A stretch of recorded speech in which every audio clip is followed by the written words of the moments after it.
What's up, people? Welcome back to the Over in 80 Minutes podcast. We're back again, episode 4 of series 2. This week, I am joined by a truly special guest following on from Ryan Owens. This week, I want to welcome the producer of No Woman, No Try, the creator of the I Am Enough movement, and my early contender for Badass of the Year 2022, Victoria Rush. Victoria, how are you? Hey, I'm really good, Sam. Thanks for having me.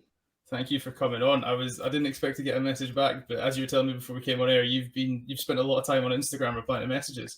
I have, yeah. My screen time's gone up dramatically in the last month. Yeah, it's really key for me to make sure I get back to every single person that messages me, whether it's about the film or the movement or whatever it is. So if I can, no message is left unreplied, and if it is unreplied, please message me again because I didn't do it on purpose.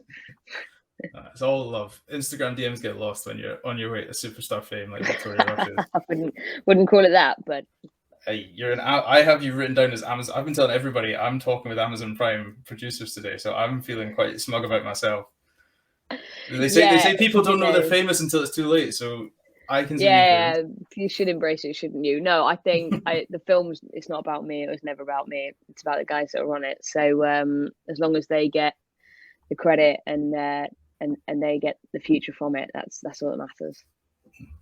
And exactly in that, and it's as you said, you've received millions of messages, and you cannot get enough. And as I was telling you before we came on, I was meant to be on my lunch break watching the first hour and then go back to it, and then sorry boss, but may have watched an extra bit while I was working, but I did make the hour back, so grand scheme of things. Yeah, exactly. It's what working from home is all about, and if your boss watches it, they'll know why.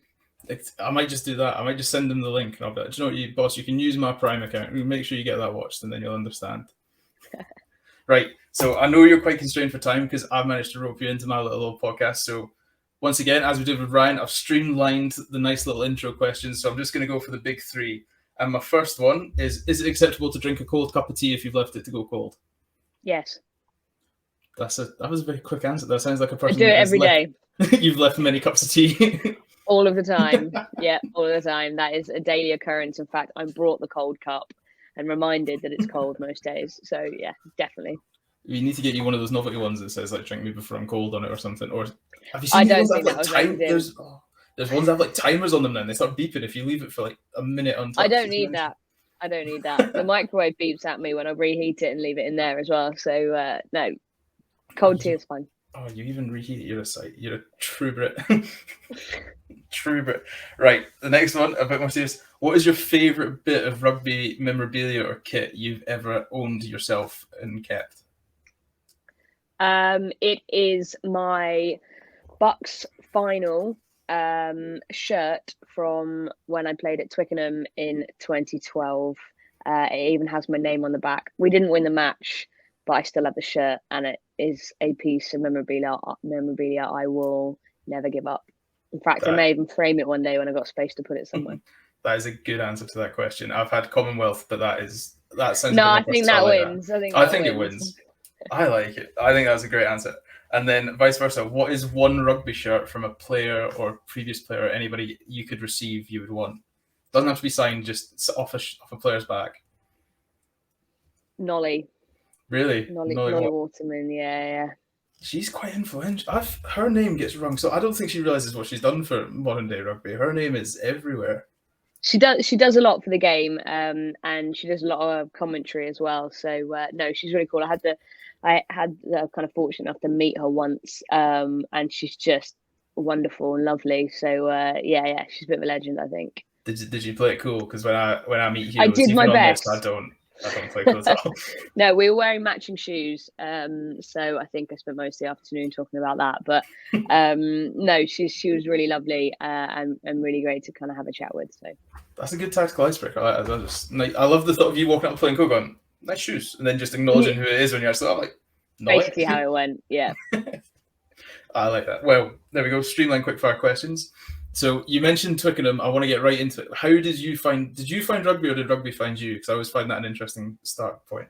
A bit of both. I didn't know women played rugby until I was 19, which people find weird, especially, with everything I do now is basically about rugby. But my dad used to shout at the TV when I was a kid, and he loved the game and he loved watching everyone play. So I wanted to watch England play too, and I wanted to shout at the TV. I had no idea what was happening. You know, I might have been 14, 15 at this point. And then when I got to uni, I just saw the women were playing rugby.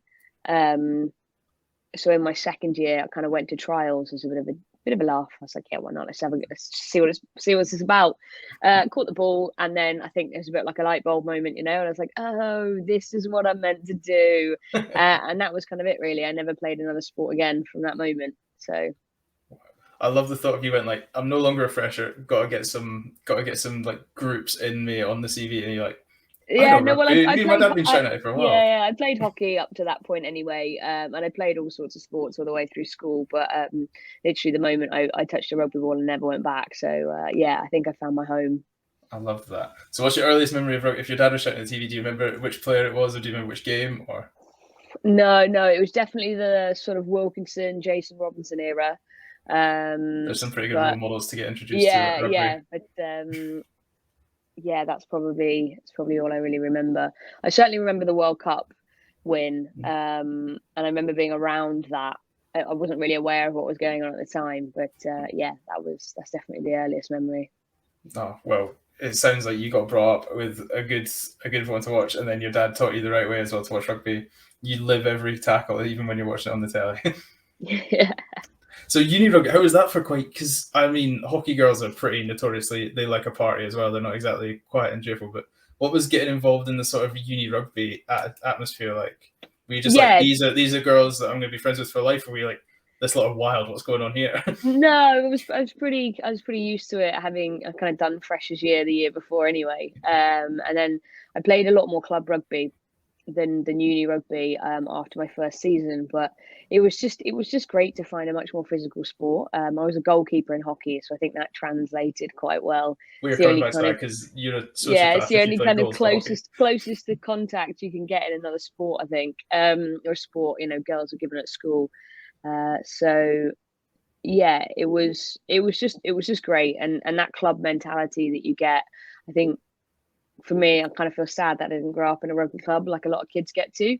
I've kind of been around that when they grow up, when actually I didn't even discover rugby clubs really existed until about 20, maybe 21. And yeah, I mean, my friends from my first club back at West Park in Leeds, they are friends for life. You know, those were the best days of rugby, were being a student, playing club rugby on the weekends and going out on a Sunday night and all of that kind of stuff. And yeah, if I could go back to anywhere in the world, it'd be Leeds. You're one of very few people that says that about Leeds, outside of Leeds. Best place. I'm from rural Scotland. We make Leeds look like Hollywood, so don't worry. So you've got into your uni rugby. You're there. You're playing. How did you then find the club rugby? Was it the case of the uni girls were like, "Oh, we actually play twice a week if you want to come on the Saturdays," and you're like, "Oh, that sounds good. Double the rugby." Good question. I think one of my friends that I just knew from sort of going out in Leeds had mentioned that she was at a club or something, and I'd messaged her like, I said, I want to play club. I think I'd gone into my placement year, so I was working Monday to Friday, so I wasn't playing uni rugby. So to kind of pick up and keep going for a second season, I went to the nearest club and knew a couple of faces down there. So that was kind of the transition into club rugby, and pretty much why I ended up staying there, because it kind of became my uni family. You know, I had everybody that looked after me, because I wasn't particularly good at looking after myself as a student. I don't think I am now either, but I was very bad at it when I was a student. So I found a little family within the rugby club, and pretty much lived there for two and a half years, maybe. That sounds good. We've all had noodles for tea for 5 days in a row. Don't worry. We've all done it. The pot, like we make fun of it. I call it. When I used to go to uni, I used to call it the Salé section to feel better about myself. I used to say sailing friend. So I was like, oh no, I only shop Salé brands. That's my thing. Yeah, but, we all did it. Yeah, you learn to appreciate what you've got now, don't you? Exactly. Yeah, it's nice to be able to look at things and go, oh, I actually can treat myself to that for once. So I want to actually talk a bit as well about you playing rugby, just actually as you involved. So for those that don't know, even though you've got the millions and millions of fans now, I'm going to keep going on about how famous you are because you keep trying to play it off that you're not. So I'm not. You are. You're millions and millions of fans. They want to know, so where did you play rugby? What position were you, and how did that go? I started on the wing, as you do when you're small and you start playing rugby, and they just chuck you somewhere on the pitch, which is fine. And then I pretty much transitioned into fullback, which I think is very much directly related to like playing a goalkeeper in hockey and that sort of position and outlook on the field, I suppose. And I really like the fullback role. So yeah, just kind of played there forever, really. But to be honest, as long as you put me on the pitch, I don't really mind. I like you've got that utility, mate. Like, coach, as long as I'm in the game, I'm happy. Yeah, there was a game this season we played. We ended up down to 12 players. At one point, I was 9. At one point, I was 10. I don't play either of those positions. In fact, I was putting the ball in the wrong side of the scrum because I didn't know that you were only supposed to put it on the left. That's the ref's but nobody told me the that. ref should have been like, come around here. The ref wasn't. The ref was giving me nothing. He absolutely didn't care that I had no idea what the rules were. So I had one of our prop. No, it was our 8. My friend Sam. She was like, "Mate, over there." I was like, "Oh!" So just run around. But yeah, thanks to that ref. But yeah, so I'll give it a go. To be honest, I don't mind. Oh, fair play. The ref was letting the game go. What was it? There was like just the French ref's like, as long as you're playing, we're happy. That's all. Yeah, exactly. How did you end up at 12 people? Just injury, or are you just? Yeah, I think we'd started with maybe 14 anyway. We didn't have any subs. Maybe a yellow card and an injury got us down to 12. Heartbreaking. Do you know you need fill your boots? I'm sure you've met Sean already. If you've spoken to Bruce, you've met Sean, but fill your boots. So you need. God, all I do is give free promos to other people on my podcast. I'm gonna shout out Bruce every second. It's not a bad thing. If his podcasts get better, then mine have to get better to keep up with them. So that's how we do it. So, talking about hockey, you were in goals. What crazy decision decided I fancy somebody taking what is effectively a round rock, hitting it with a massive wooden stick, and I'm the one that has to get in front of it? Yeah, you're covered in pads though, aren't you? I mean, I don't know whether my school was like missing property, but the pads that we were using were not very effective. No, I was all right. Like I did get the odd injury here and there, but I enjoyed the position. There's also a lot less running, which sounds really stupid, but there is a lot less running in that position. So you naturally move to fullback, where you have to cover literally touchline to touchline. That whole pitch, yeah. I have to make up for lost time, coach. So if I'll play at the back, that'll be grand. I'm just going to run around. I'm just going to run shuttles until the ball's near me. No, I don't remember why I ended up in goal. I think it was just give it a go.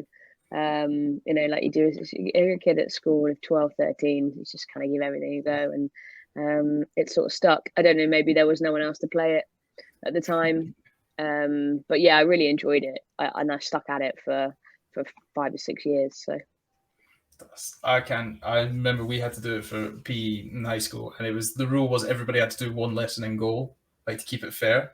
Yeah. And I was close to phoning some sort of authority. I was like, this can't be legal to do this to a child. I was like 16 at this time, so it's not like I was young and fragile. I was like, no, this is insane. I don't know whether like people took the girls took certain pride about when they knew the guys were in goal, because it was like intergender PE. So nice. That's the girls were just like, we get a free excuse to pelt hockey balls because we play this sport at the rugby team.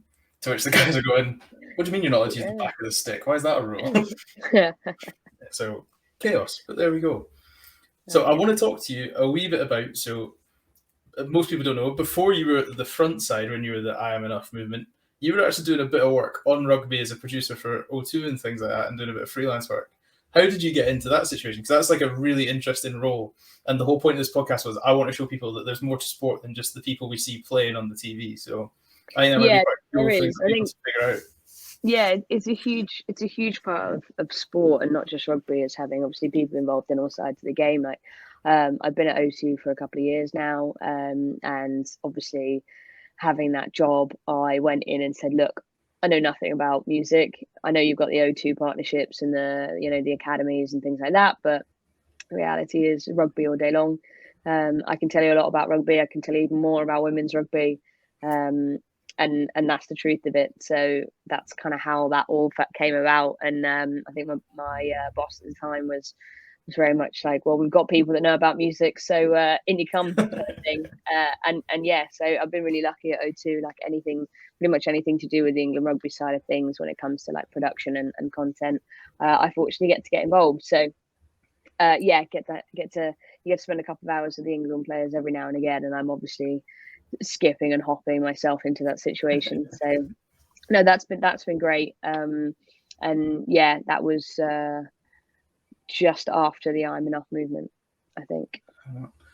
Well, Yeah, I'm so jealous of literally when you get it, because I see you, I've been following you on social media for enough, and you're just like, oh, another day at the office, and you'll be like walking yourself down the tunnel at Twickenham, and then I'll just see like a little camera and interview station set up, and I'm like, there's some people that get to live your dreams, and what's worse is they then accidentally taunt them in front of you for quite a while. So.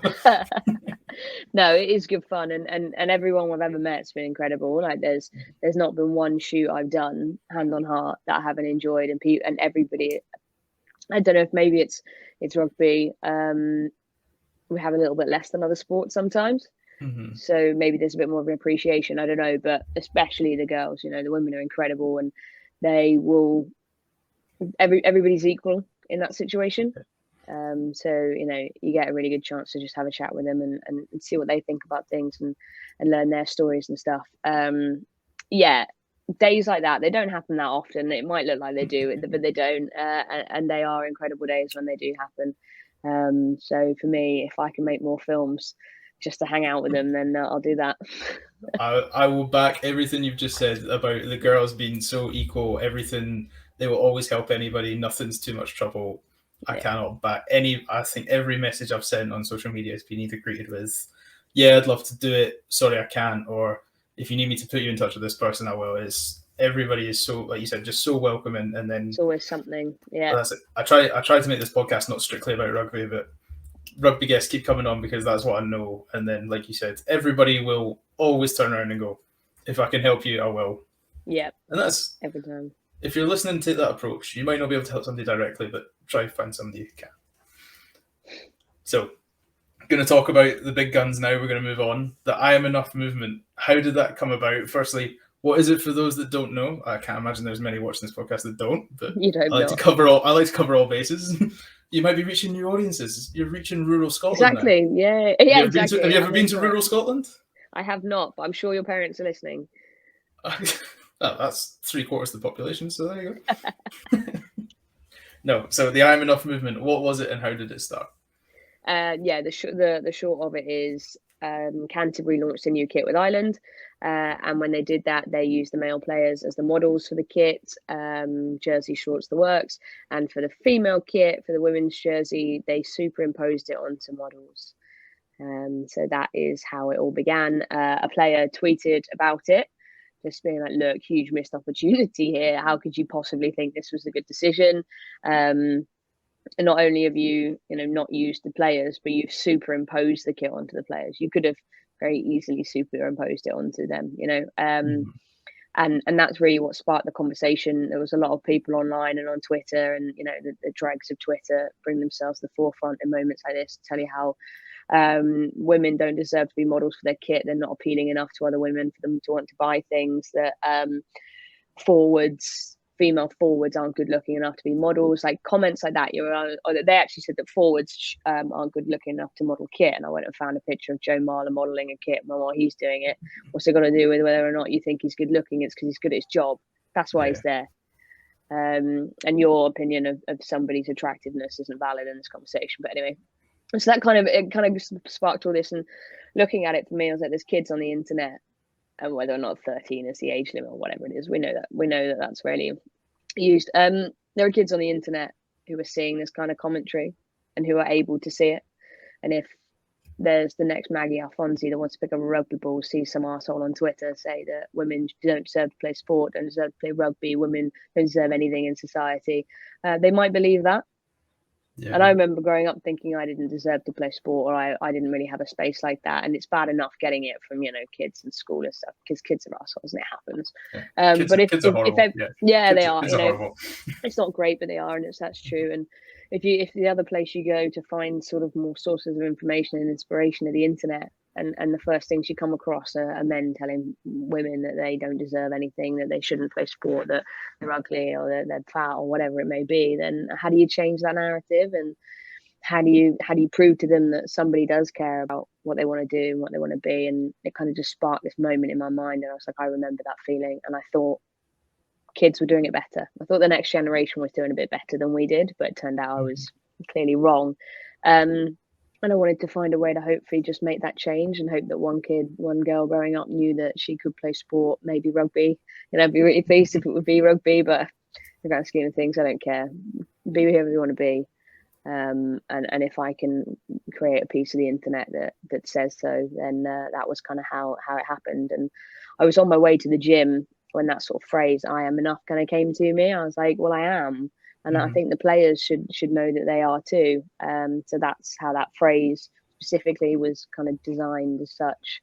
And then started messaging people basically on Instagram, just saying, look, on Thursday, I'm gonna have this movement #I'm enough.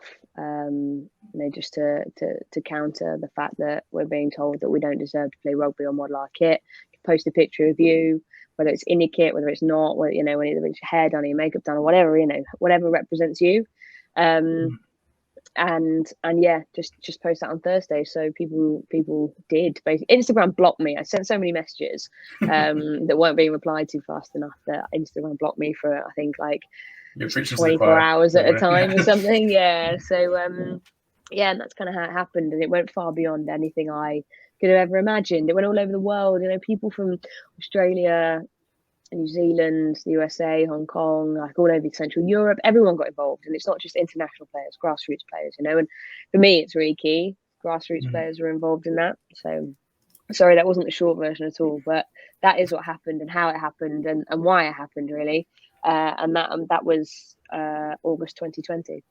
It was incredibly well put, and I loved your description of the horrible people because you just went straight for it and went, they are arseholes, and there is no two ways about it. It's a weird way. It's a weird way to announce that you're a misogynist by talking on Twitter like that. But if that's what people do to get, if people don't fancy going to work on Monday, I suppose that's an avenue they can take. Because if you're just coming back, you don't deserve anything. But I love the fact I had no idea that it was not pre-planned. But you messaged a few people and got a few things going. I thought it was just a spur of the moment thing and took off. But I love that we're actually going to show that this is a togetherness thing as well, of getting a few people to just go, it's not one person.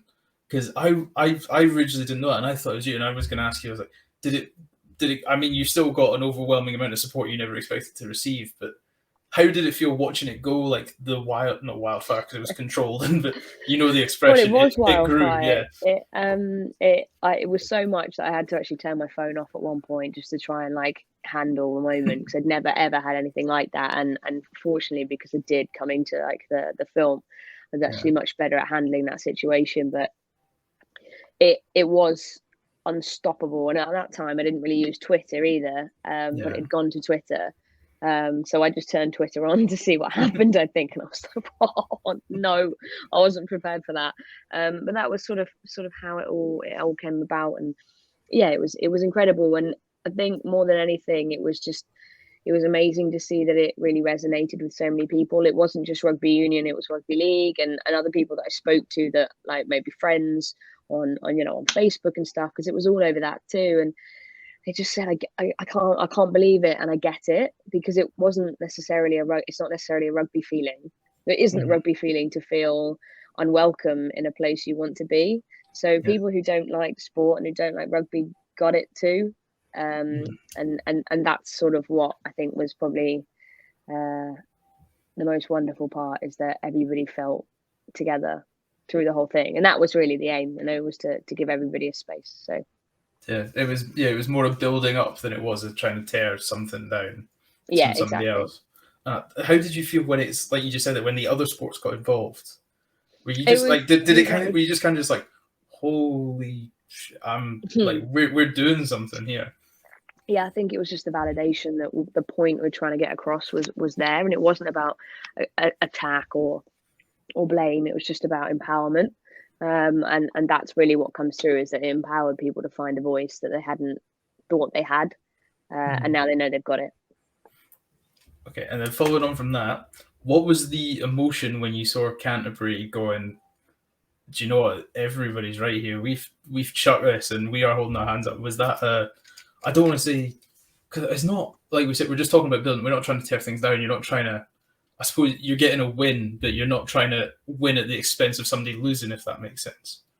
Is how I sort of see it on, because I'm very much an outside. I'm an advocate and an ally, but I was very much not I don't know, you're not on the fence, but I was an outsider looking in. I guess I was a fan is probably the more accurate description of it. I was watching a team that I wanted to succeed. So how did it feel, the emotions, when Canterbury posted what they posted saying, "We're sorry"? Yeah, so I'd actually messaged Canterbury in the build up to, and I said, look, you're actually going to get caught in this crossfire. And the reason I said that is because they're not the first brands to do this, and they're not going to be the last, but they are going to get caught in something quite big around it. And to give them the sole blame of an action like this technically isn't fair, because they're not, like I said, they're not the only person to make a mistake. So I wanted to give them warning to know what was coming, and really the opportunity to do the right thing. They could have just ignored me. They could have said nothing, but they didn't. We had a big conversation about it. It gave them the chance to readdress what they were going to do, and it meant on the day when we all posted, they could post too. So they had forewarning, and what they did was express the fact that they would obviously never do it again, but also that how they would be better and make sure there's always men and women in every campaign, and that everything is done equally and it's done together. And for that, some brands would just pretend like it didn't happen. Ireland certainly never said anything. True. So very true. Well, I suppose looking at how the thing went with Munster the other day, we'll gloss over I'm that. surprised. But at the end of the day, they stood up and they held their hands up and said it won't happen again, and we will look to be better. And now they have 3 female ambassadors. One's Zainab Alima, who's in No Woman No Try. One's Ellie Kildunn, who plays for England, and one is Woman Dan, plays for New Zealand. So they've made a real difference to their culture, and ever since, I've spoken to them a lot since, and they are doing things better and differently. So look, if Canterbury, if anything, out of the whole situation, deserve actually applause for their response to it, because there are plenty of brands who just sort of go, "Oh, just leave it, it'll quieten down." So yeah, I applaud them for that. No, do you know what? I completely agree. I think it is important to hold your hands up, and because I know from previous jobs, I know there are women that work at Canterbury, and they were equally on your side as much as anything. They said what we're doing isn't right, so I'm glad to hear it. And I don't know, I could never, as I said, I'm almost an outsider on this situation, supporting from the stands, but I was very much on Team I'm Enough, and I still always will. Yeah, no, so me too. Shocked, never thought. Well, we're going to talk about the good stuff, the stuff that you've been doing the rounds, but as usual, you've come to my little podcast last, because the main event is always last, over in 80 minutes. Here we are. So, No Woman No Try. Where did the first idea for this come about? Was it straight on following from the I'm Enough movement, or was there a bit of time? Did you talk to O2? Did your boss go, "You're pretty dab hand at this stuff. Let's give you the keys to the kingdom and see what you can do"? Or was it, did Amazon come to you? Tell me. I'm going to stop asking you questions. You tell me. So first of all, O2 had no input in this. It was a completely separate project. I hadn't joined O2 at the time. Oh wow! I joined them shortly after, but so it was like a developing idea. I knew from August, when it happened, that we'd had this big moment, we'd had this impact. It clearly resonated with women, regardless of sport, regardless of rugby, and that was incredible. We knew there was something in it, but a movement like that is exactly that. It's only a movement on social media. It stays very much in that echo chamber of the people it empowers because of the algorithms. It goes to the people that are going to like it the most. It doesn't necessarily go to the people who actually need to hear it. And all I could really sit and think was, well, all of these women resonate with this conversation, completely agree with equaling lived experiences that explain exactly these feelings and these emotions. But the people who have their finger on the money, the people who make these decisions, do not follow me on Instagram. I preach like they do, don't get me wrong, and I will never stop doing that, but they don't. And they are very unlikely to see or hear this message, or they might get it, a brief glint of it, but they won't really get the whole thing. So how do we take it, and how do we translate it to those people so they will see it, they will hear it, they'll want to be better because of it? And that kind of idea, September, October, November, so that probably developed over like 3 months. I knew there was something in it, but I didn't really know what it was. And then over time, I was like, well, if you pick a demographic, this is a marketing brain in me, like, if you pick a demographic of people I'm really trying to reach, it's going to be people who probably watch TV, right? It's not the people following me on social media, because we've done that. So how do we reach the people who are probably sat at home in the evenings watching the TV, might be watching streaming platforms, might be watching Sky, all that kind of stuff. We've got to put something on the TV then, haven't we? Something they're going to watch. And that's really where that idea developed from. How do we take that message and translate it into an hour-long film length piece of information, documentary that we can share, and something that's emotive and emotional and empowering. There's no blame, there's no finger pointing. Look, decisions have been made, mistakes have been made, things have been always been done the right way, but we sit here and complain about it, no one's going to listen.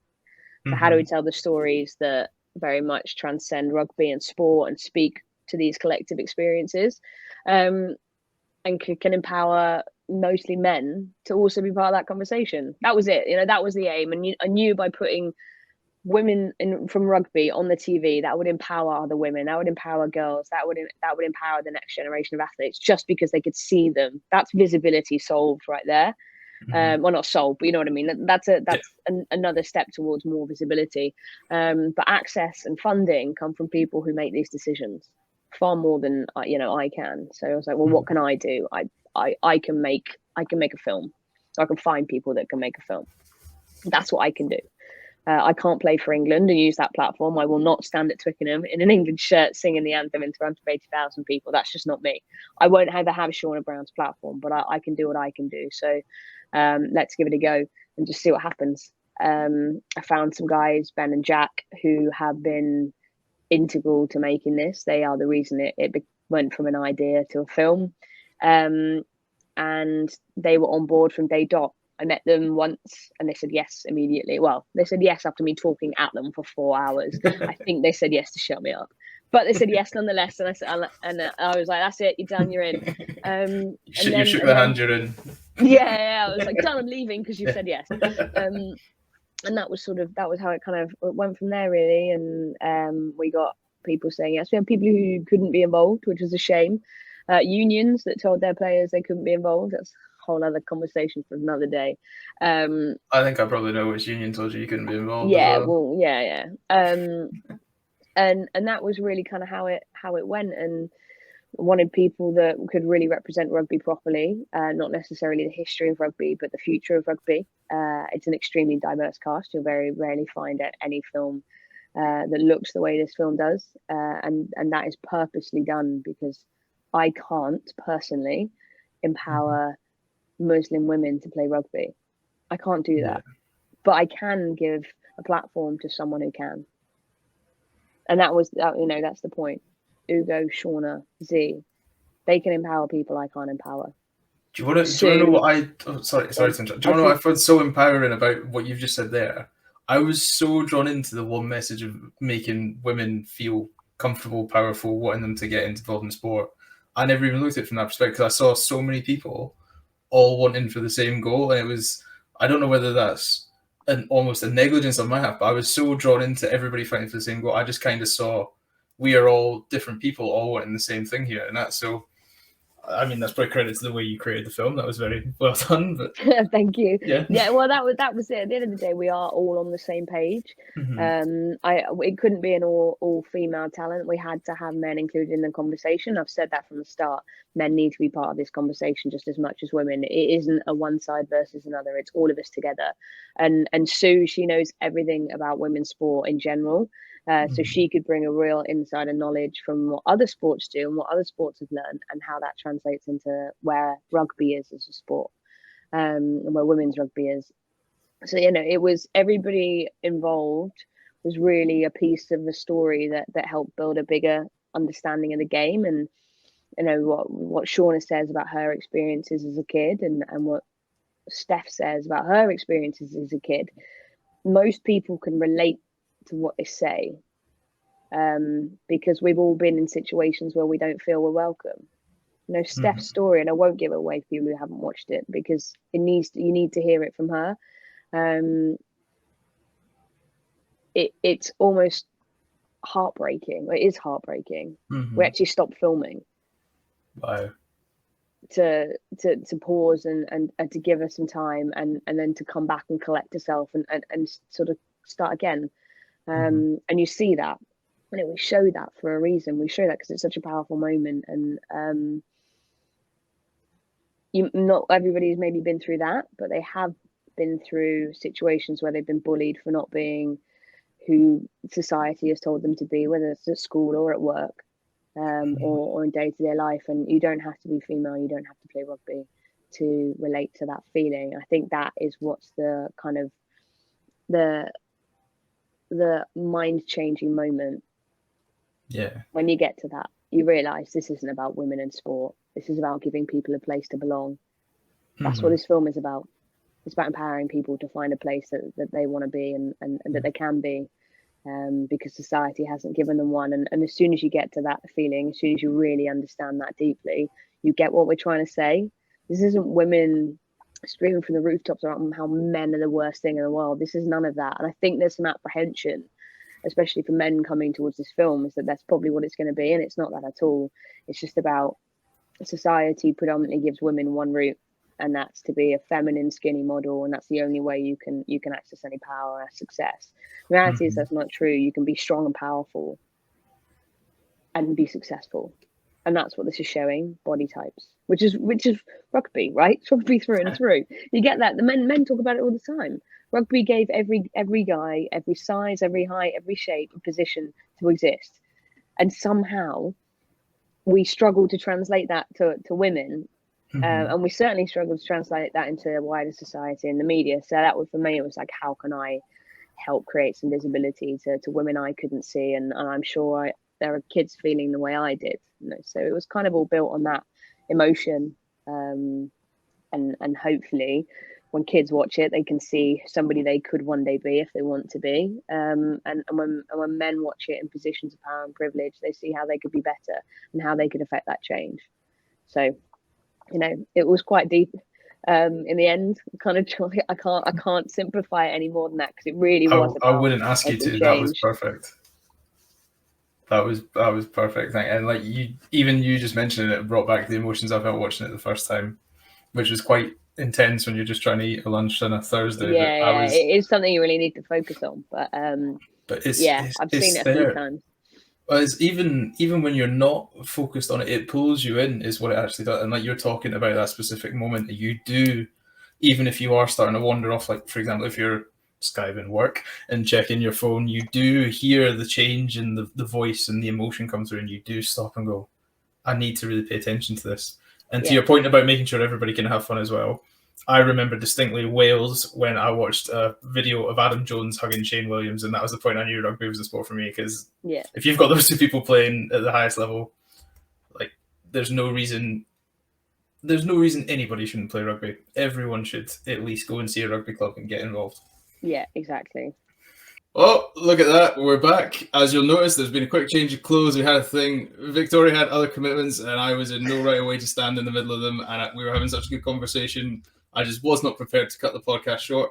So she's graciously given me more of her time to take up another evening when she should be with her feet up, resting with a job well done. So, Victoria, thank you for coming back. No, thank you for restarting. My pleasure. So we just finished last time. We just spoke about the big emotional part in No Woman, No Try, and about how it had moved everybody and how we were bringing people, actually re-engaging them almost to a second level when you already had them hooked and drawn, and really pushing that power home. Now, I wanted to talk a bit more about getting the male representation on board you had. Obviously, Hugo was not a major part of the thing, but he was there, he was present, he has been an activist and an ally for a long time. How was it getting him involved, and how did that process come about? Having Hugo involved was probably one of the best things that we could do. I've always said that this conversation isn't one side against another.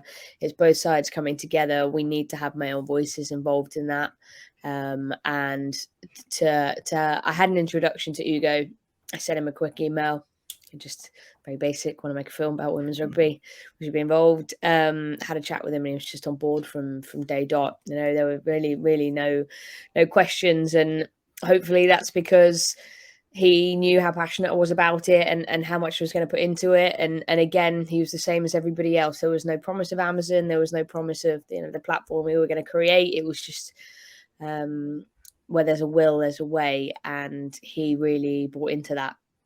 So yeah, to have him involved, and like you say, he's a very visible male ally, and the work that he does is incredible for the women's game. You know, he takes every opportunity to stand up and share it, and did that before it was cool, I guess, is the best way to kind of do it. You know, he broke down a lot of those barriers and used his platform that he has to promote the women's game. And that's kind of all you can ask from male allies, is that they open up doors to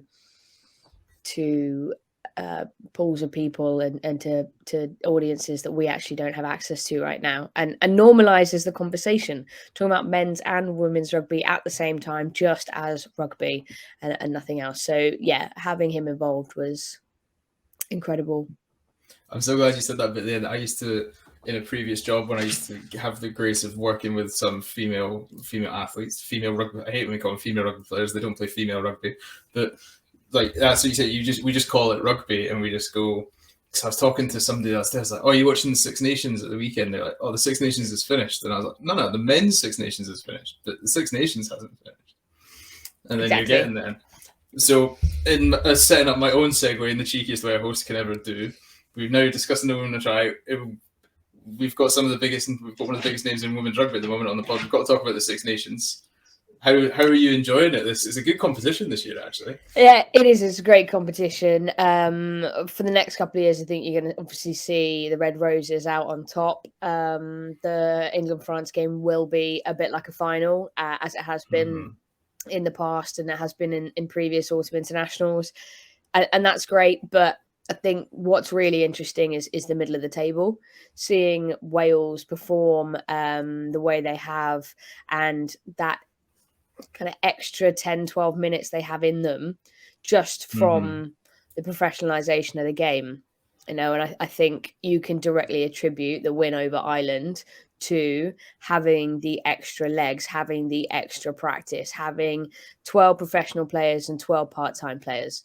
That's a huge step. And if you just think that gave them that extra 10 minutes against Ireland, what it can do for them in the future, after just a couple of months, you're showing the edge. And I think it's going to put some pressure on other unions who haven't made that step yet, and who haven't made that consideration, and who don't necessarily think it's the right thing to do. That's their choice. I think they're wrong, but that's their choice. I'm not in charge. But you can clearly see who's out on top. And unfortunately now there is no hiding the investment, and the professionalization of the game is making a real difference. So if other unions want to be part of that and want to continue to stay as tier 1 nations, they are going to have to invest in the women's game. But without going down that segue too early on, I think the championship's looking incredible this year, and it's Fantasy League, I think, is a stroke of genius. They finally properly got that up and running, and it makes a real difference. You know, I'm learning so much more about players across the teams, and also, very honest, I'm learning a lot more about forwards, because I know the backs because I am one, and I know what they do. I don't really know what goes on in a scrum. It confuses the hell out of me, and I've tried to avoid knowing anything about it for the last 10 years, but it is helping me learn a lot more about the forward pack and who they are and what they do, and actually all the nations as well. So I think that alone is a huge growth for the game, and some knowledge of the game for people coming in. Now, I only started playing it a couple of years ago, and I'm completely dedicated to it every year now. So, are you on about the fantasy now? I thought you meant you started. Yeah, no. Are you in Jess Hayden's league? I am, yes. Yeah, I am getting stomped in that, and I thought I want to say I managed to hit the top 100s, but I think I got chucked back out of it. Because, like you said, I was learning a lot more about other players, and the one advice I'll give anybody is get Jade Conkle in your back row, because a Scotland player that is just goes one way, and that is forwards, and it's just easy points for gain line success. It is true. Yeah. I think there's oh, look, there you go. I'm 10th at the moment. All right, settle down. in Jess Hayden's league, I didn't do that well on the first weekend. I did all right last weekend. I did. Anyone who had Lydia Thompson as their captain definitely won the round. That's for sure. And anyone who had Marley Packer as their captain the round before definitely won that round. But yeah, sorry, I digress. I got excited. I love fantasy, whether it's American football, women's rugby, men's rugby. Anything you pick, if you make a fantasy league and I see it on Twitter, I'll join it if it's a public league. I don't have to know anything about the sport. I don't. And then you like you said, you realise about so many players. Like I wasn't that familiar with Sansus, the French 9.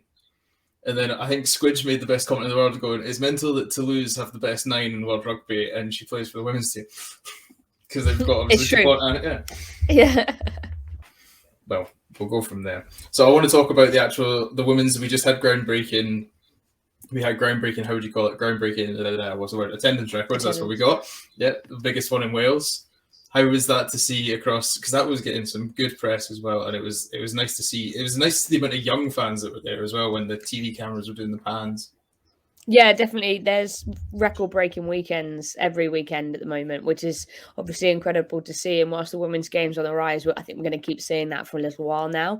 We've got 11,000 fans this weekend booked in for England v Wales. We've got 11,000 fans for the England-France game in France, in Toulouse, I think that is.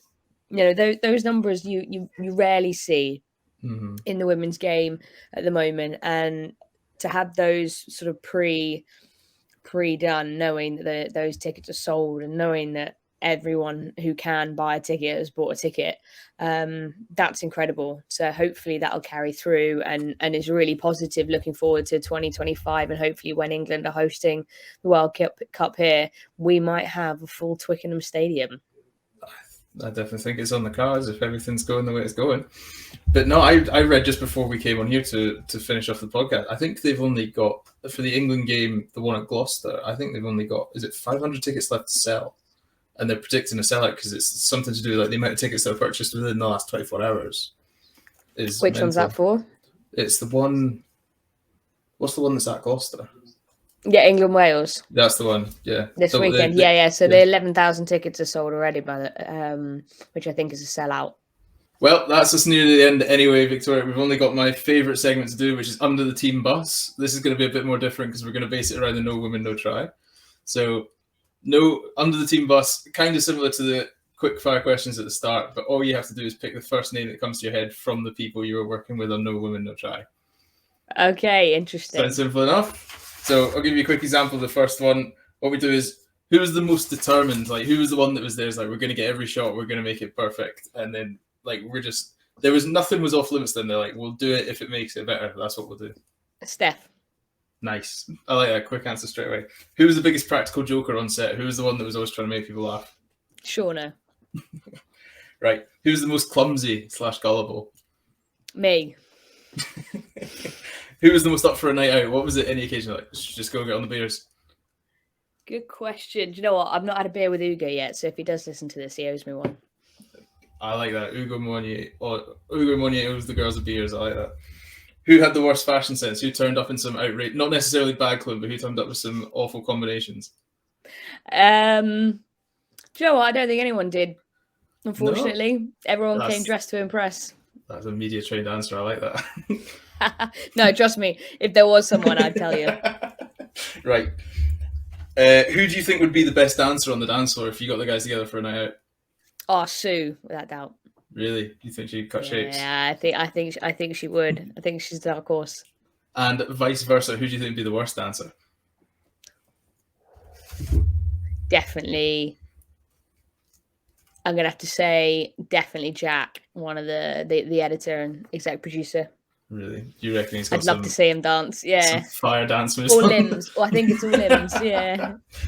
He needs his own little 4-foot radius circle just to keep himself safe. Yeah.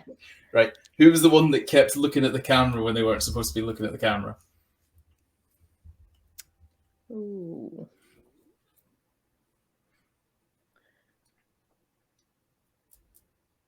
Probably Z. But she was supposed to look at the camera when she did. In the end, it ended up working really well every time she did. So we didn't plan it, but I guess Z probably looked down the lens most.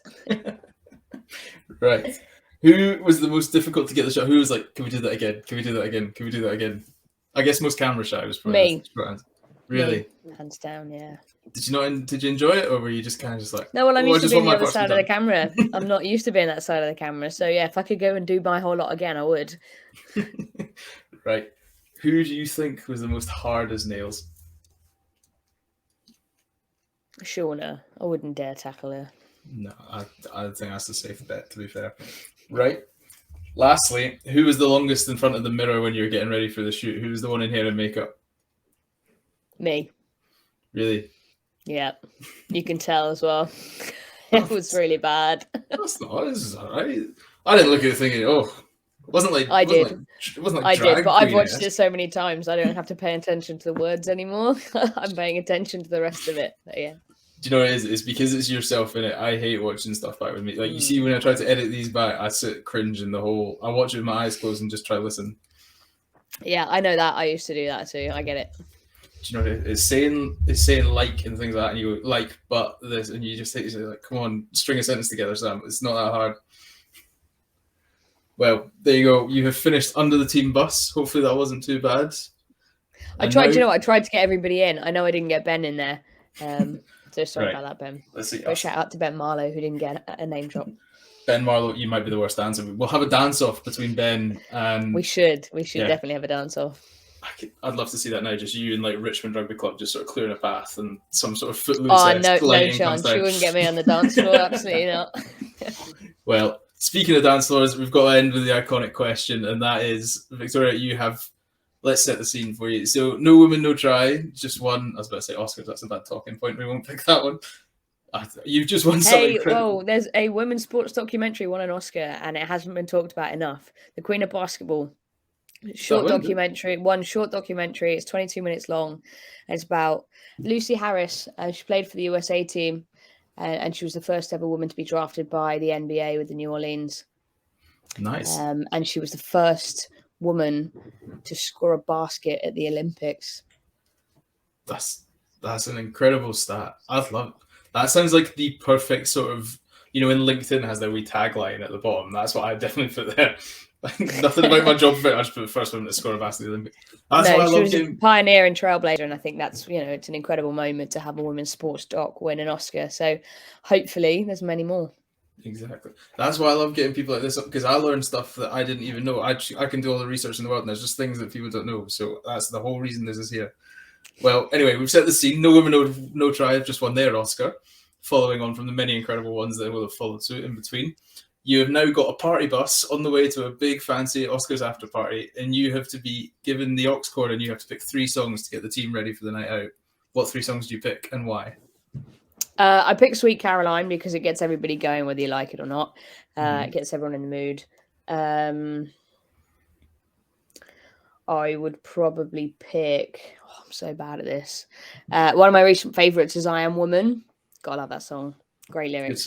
Good song.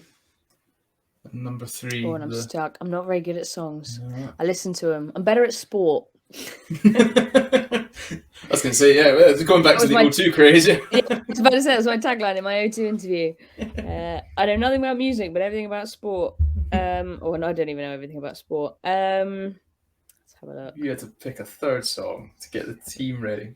You need like the big crescendo is what you need right now. Yeah, you've got the sing along in Sweet Caroline. You've got the exactly. This one's kind of for me. I've got the empowerment. Mm-hmm. Yeah. I have no idea. You're on your own there. I'd pick those 2, and then I'd pass the buck somehow.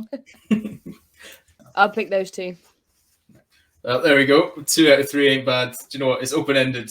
You guys can have the 3rd choice. You guys can fill what you think would be the perfect crescendo song. Victoria, thank you so much for coming back and helping me finish the rest of this podcast. It's been an absolute pleasure to have you on. I feel more enlightened just from having this conversation with you, so I can't wait to keep on going and keep helping any way I can. Where can they find you on social media? Yeah, thanks for having me, Sam. You can find me under Victoria H. Rush on all the social medias. Perfect. I love people that have nice succinct. It's just everything is the same. I love that. Makes my life easier too, trust me. I had to change all mine because mine were all different. Well, folks, that's it. As usual, please leave a like. All the links to Victoria and everything are going to be down below. I'll try to get a link to No Women, No Try through there any way possible. I'm not giving out my Amazon code, unfortunately. That's not going there, but you'll find something. As usual, I love to hear constructive feedback, so please leave anything you can, any comments, any feedback, anything like that. If you're just going to be mean, I've got quite thick skin, so I don't really care what you have to say. Make it funny, and I'll steal retweets that way. We'll go from there. Thank you very much. We'll see you again next week. Cheerio. Bye.